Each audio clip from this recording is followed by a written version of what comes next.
অসমে জনজাতি সমীক্ষায় বাংলা মাতৃভাষা লিখলেই বিদেশি। সমীক্ষার নথিতে মাতৃভাষা বাংলা থেকেই বোঝা যাবে বিদেশির সংখ্যা। ধুবুরীতে অসমের মুখ্যমন্ত্রী হেমন্ত বিশ্ব শর্মার মন্তব্য ঘিরে তোলপাড় পড়ে গেছে। বাংলা বিদ্বেষী বিজেপি, তাই বোঝা যাচ্ছে অসমের মুখ্যমন্ত্রীর কথায়। বাংলার কথা বললেই বিদেশি। বিজেপিকে পাল্টা প্রশ্ন তৃণমূল কংগ্রেসের।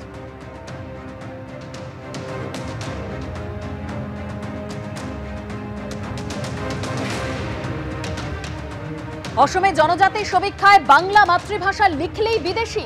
সমীক্ষার নথিতে মাতৃভাষা বাংলা থেকেই বোঝা যাবে বিদেশির সংখ্যা। ধুবুরীতে অসমের মুখ্যমন্ত্রী হেমন্ত বিশ্ব শর্মার মন্তব্য ঘিরে তোলপাড়। বাংলা বিদ্বেষী বিজেপি, তাই বোঝা যাচ্ছে অসমের মুখ্যমন্ত্রীর কথায়। বাংলায় কথা বললেই বিদেশি।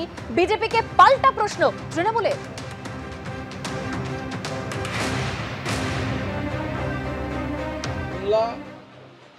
রাজ্য বাংলা ভাষা এর বিরুদ্ধে বিজেপির যে তীব্র ঘৃণা এবং বিদ্বেষমূলক রাজনীতি শুরু হয়েছে, তা আবার প্রতিফলিত হলো আসামের মুখ্যমন্ত্রী হেমন্ত বিশ্ব শর্মার কথায়। হেমন্ত বলছেন যে সেন্সাসের সময়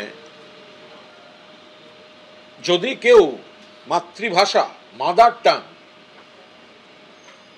বাংলা বলেন, তাহলে আমাদের বিদেশি চিহ্নিত করতে সুবিধা হবে। এর মানে কি? বাংলায় যারা কথা বলবে তারা বিদেশি? কে বলছেন? বিজেপি বলছে। আসামের মুখ্যমন্ত্রী হিমন্ত বিশ্ব শর্মা বলছেন। যদি উনি বাংলাদেশকে ইঙ্গিত করে অনুপ্রবেশকারীদের সম্পর্কে বলে থাকেন, তাহলে তো প্রথম অমিত শাহ বিএসএফ এর ব্যর্থতার কথা ওনার বলা উচিত। আমরা তো মনে করি আরো বৃহত্তর স্বার্থে যে পশ্চিমবঙ্গের যারা বসবাস করেন, যারা বাংলা ভাষায় কথা বলেন না, যারা 3 পুরুষ 4 পুরুষ থেকে পশ্চিমবঙ্গে থেকে গেছে, যারা পশ্চিমবঙ্গের সঙ্গে সম্পৃক্ত হয়ে গেছেন, তারাও বাঙালি। আমরা ভাষাভিত্তিক রাজ্য গঠনের বিরোধী ছিলাম নীতিগত অবস্থান থেকে, আমাদের পরিবার ছিল। আজকেও যে রাজনীতি তৃণমূল করছে, এটা সম্পূর্ণ বিদ্বেষের রাজনীতি। এবং যেভাবে এখানে একটা বাঙালি বাঙালি শব্দ তোলা হয়েছে, এতে কার্যত আমাদের যে পরিযায়ী শ্রমিক আছে, যারা ভারতবর্ষের বিভিন্ন জায়গায় ছড়িয়ে আছে, এবং আমাদের যারা ছাত্রছাত্রী আছেন, মেধাবী ছাত্রছাত্রী যারা ভারতবর্ষের বিভিন্ন জায়গায় কর্মরত, তারা অসুবিধার সম্মুখীন হচ্ছেন। একদিকে আপনি গুজরাট এবং গুজরাটিদের আক্রমণ করবেন, অন্যদিকে আপনার রাজ্যের 6 লক্ষ মানুষ গুজরাটে কাজ করবে। এই দুটো তো একসঙ্গে চলতে পারে না। স্বচ্ছ ভোটার তালিকা দিয়ে ভোট করানো কমিশনের চ্যালেঞ্জ। তৃণমূলের চিহ্নিত বোমাবাজ পুলিশকে বাঁচানোর দায়িত্ব রাজ্যপালের। 26-এর ভোটে ক্ষমতায় আসার দাবিতে হুঙ্কার শ্রমিক ভট্টাচার্যের।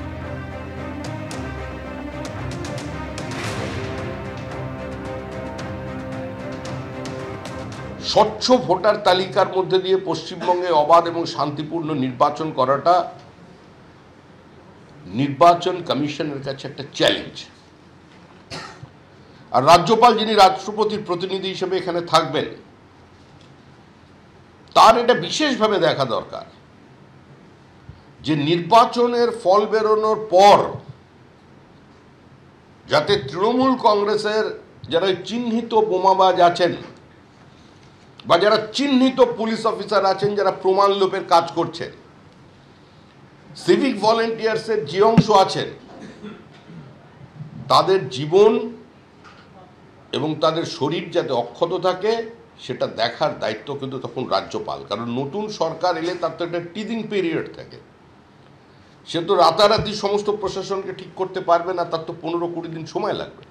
কিন্তু তার মধ্যে যাতে এরা আক্রান্ত না হয়, তার মধ্যে কোনো লিঞ্চিংয়ের ঘটনা যাতে না ঘটে, সেটা দেখার দায়িত্ব থাকবে রাজ্যপালের। মানুষের ভোট পেলে তো ক্ষমতায় আসবেন।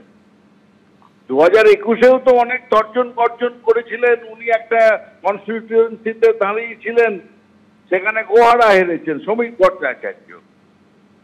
সামনের দিনে আরো খারাপ অবস্থা হবে সমগ্র বিজেপির। আর এখন তো বলছেন ক্ষমতায় আসার আগে রাজ্যপাল দেখবেন যে কিভাবে ক্ষমতা হস্তান্তর হয়। আর ইলেকশন কমিশনের কথা বলছেন। আরে ইলেকশন কমিশনের একটা ম্যানুয়াল আছে, সেটা কোনো দলকে দেখে হয় না। এইসব যে চিন্তা করছেন না, ইলেকশন কমিশন আমাদের সঙ্গে আছে বলে শ্রমিক ভট্টাচার্য ভাবছেন যে ভোটার লিস্ট স্ক্যাম করে এদিক ওদিক করে হয়তো আমরা কিছু পেয়ে যেতে পারি, সে গুড়ে বালি।